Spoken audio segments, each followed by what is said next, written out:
यह कहानी है एक छोटे से भारतीय शहर धमालपुर की, जहां रोजमर्रा का जीवन किसी न किसी कारण से एकदम हलचल से भरा होता था।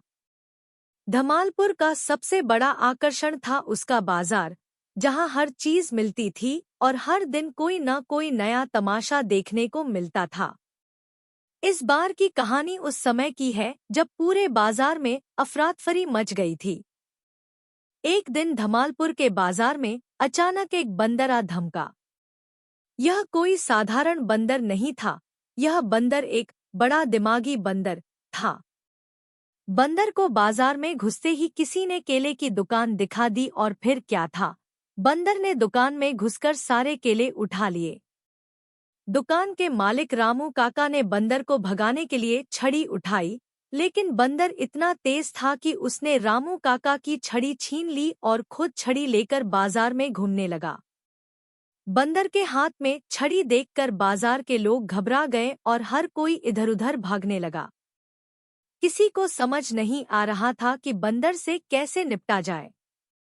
कुछ बच्चे तो मजे से यह तमाशा देख रहे थे, जबकि रामू काका की पत्नी चिल्लाते हुए कह रही थी, अरे कोई इस बंदर को भगाओ, हमारे सारे केले खा गया।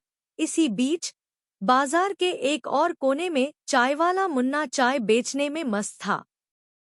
जब उसने देखा कि लोग इधर-उधर भाग रहे हैं, तो उसने सोचा कि कोई बड़ा नेता या फिल्म स्टार आया होगा। उसने तुरंत अपनी चाय के कप उठाए और चिल्लाने लगा, चाय गरम, चाय गरम, नेताजी आए हैं, चाय पी लो। मुन्ना को बंदर का कोई डर नहीं था, उसे सिर्फ अपनी चाय बेचनी थी। फिर अचानक एक और घटना घटी। बंदर को सड़क पर एक मोटरसाइकिल खड़ी दिखी। उसने बिना देर किए मोटरसाइकिल पर चढ़ाई कर ली और हॉर्न बजाने लगा। अब धमालपुर के बाजार में बंदर, मोटरसाइकिल और हॉर्न का कॉम्बिनेशन था। लोगों की हंसी और डर का माहौल एक साथ था। रामू काका और चायवाले मुन्ना ने सोचा कि अब कुछ करना होगा, नहीं तो बंदर पूरा बाजार सिर पर उठा लेगा। मुन्ना ने एक तरकीब सोची।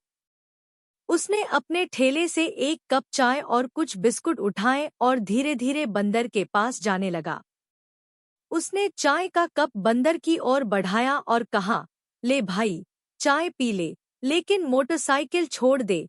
बंदर ने मुन्ना की बात ध्यान से सुनी और चाय का कप उठा लिया। उसने बिस्कुट भी उठाए और एक पेड़ के पास जाकर बैठ गया। अब रामू काका की जान में जान आई। उन्होंने जल्दी से अपनी केले की दुकान को संभाला और लोगों से कहा, भाई, ये बंदर तो मुन्ना की चाय पीकर शांत हो गया। आगे से ध्यान रखना कि किसी बंदर को केले मत दिखाना। बाजार के लोग हंसने लगे और सबकी हंसी ठिठोली शुरू हो गई। धमालपुर के बाजार में वह दिन सबके लिए एक मजेदार दिन बन गया। लोग अब भी जब भी उस दिन की बात करते तो कहते, भाई, वो बंदर और मुन्ना की चाय वाली घटना तो कभी नहीं भूल सकते। और रामू काका भी अब अपनी दुकान के आगे एक बोर्ड लगाकर रखते हैं, जिस पर लिखा होता है, बंदरों से दूर रहें और चाय वाले मुन्ना से दोस्ती बनाए रखें। इस तरह धमालपुर के बाजार में हर दिन कोई न कोई नया धमाल होता था, लेकिन उस दिन का बंदर बवाल हमेशा सबकी यादों में बना रहेगा।